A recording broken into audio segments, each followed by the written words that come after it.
A Fraternidade Espírita Chico Xavier apresenta A Página Amiga, o audiobook do livro Nosso Lar.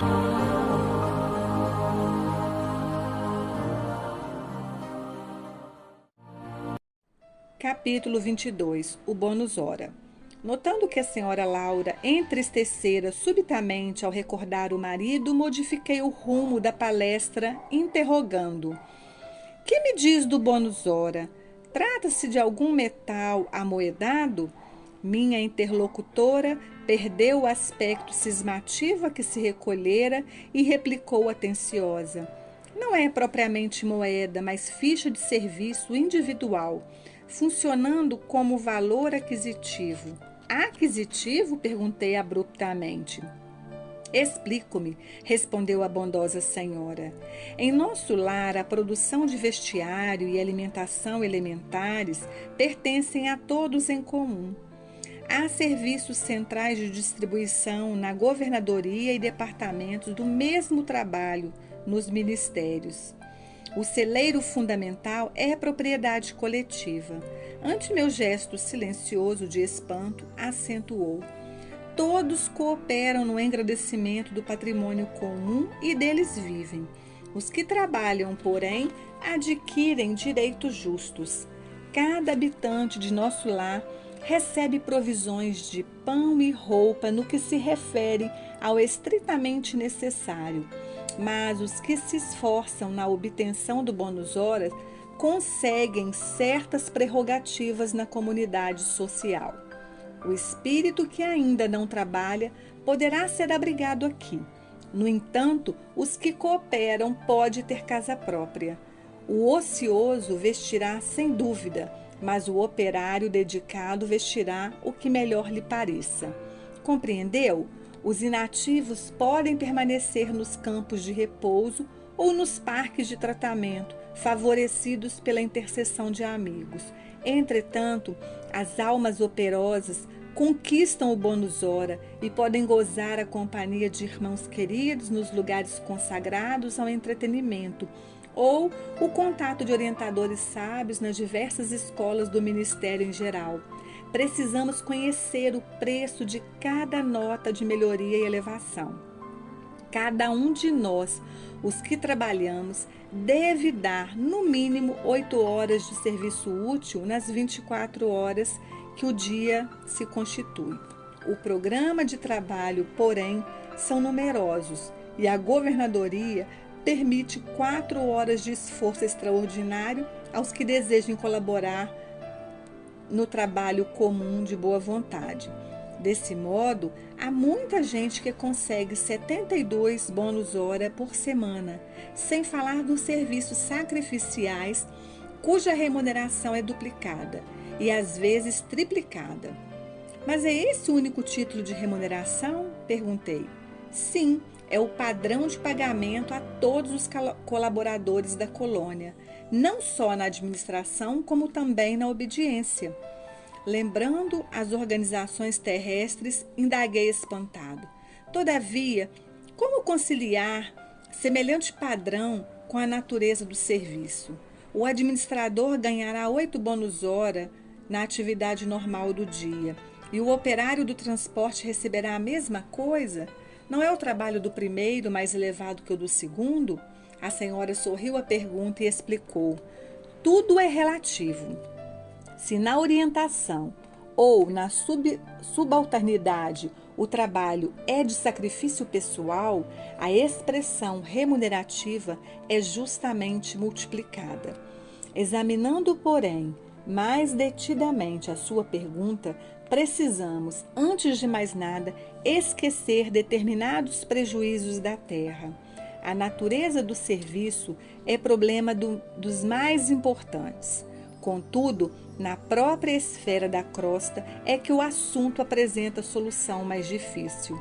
A maioria dos homens encarnados está simplesmente ensaiando o espírito de serviço e aprendendo a trabalhar nos diversos setores da vida humana. Por isso mesmo, é imprescindível fixar as remunerações terrestres com maior atenção. Todo ganho externo do mundo é lucro transitório. Vemos trabalhadores obcecados pela questão de ganhar, transmitindo fortunas vultuosas à inconsciência e à dissipação. Outros amontoam expressões bancárias que lhes servem de martírio pessoal e de ruína à família. Por outro lado, é indispensável considerar que 70% dos administradores terrenos não pesam os deveres morais que lhes competem e que a mesma porcentagem pode ser adjudicada a quantos foram chamados à subordinação. Vivem quase todos a confessar a ausência do impulso vocacional, embora recebam os proventos comuns aos cargos que ocupam. Governos e empresas pagam médicos que se entregam à exploração de interesses outros e a operários que matam o tempo. Onde aí a natureza dos serviços?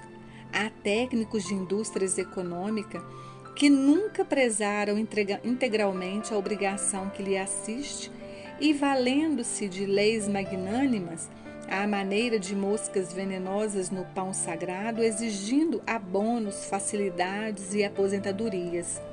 Creia, porém, que todos pagarão muito caro a displicência.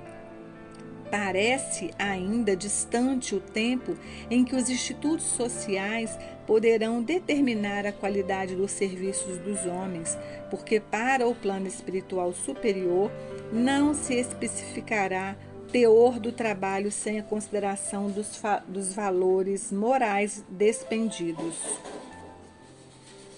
Essas palavras despertavam-me para concepções novas.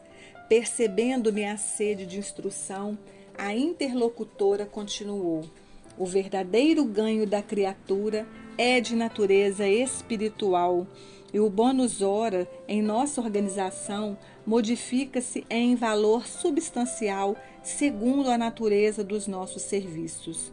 No Ministério da Regeneração, temos o bônus hora regeneração. No Ministério do Esclarecimento, o bônus hora esclarecimento, e assim por diante. Ora, examinando o provento espiritual, é razoável que a documentação de trabalho revele a essência do serviço.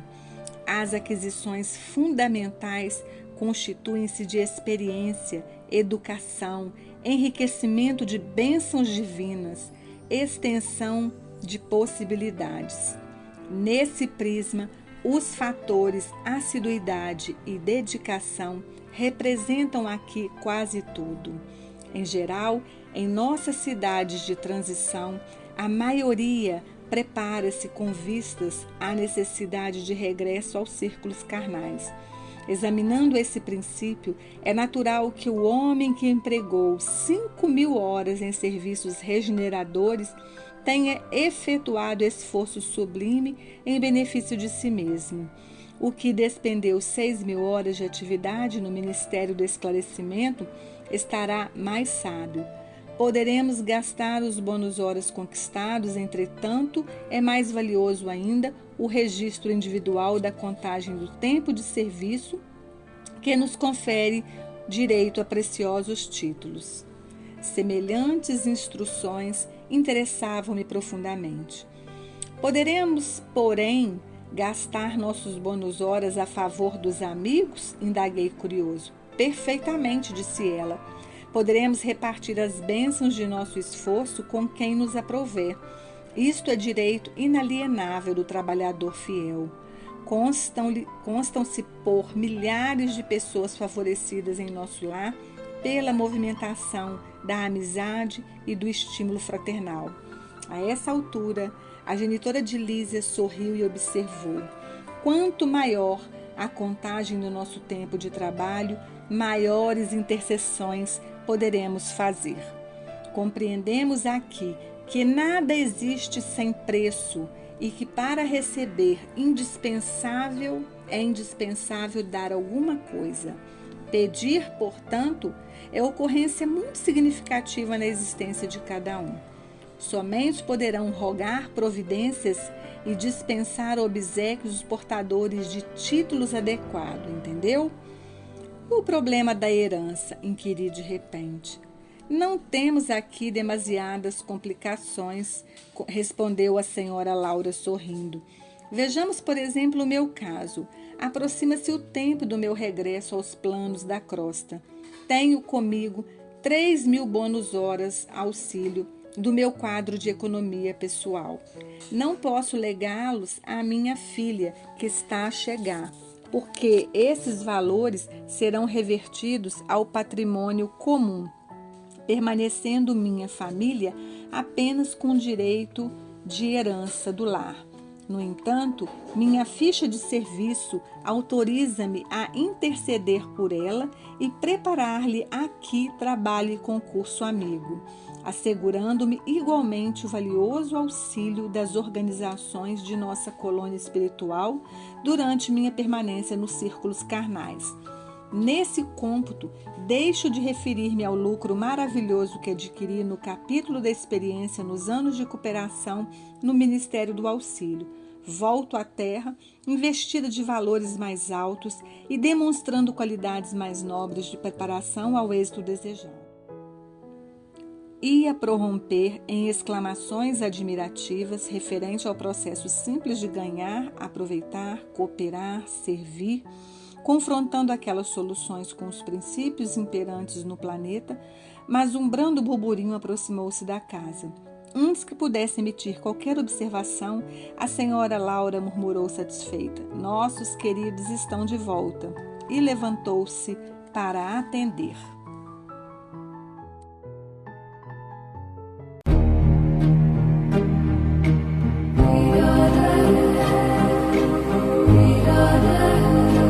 Audiobook do livro Nosso Lar.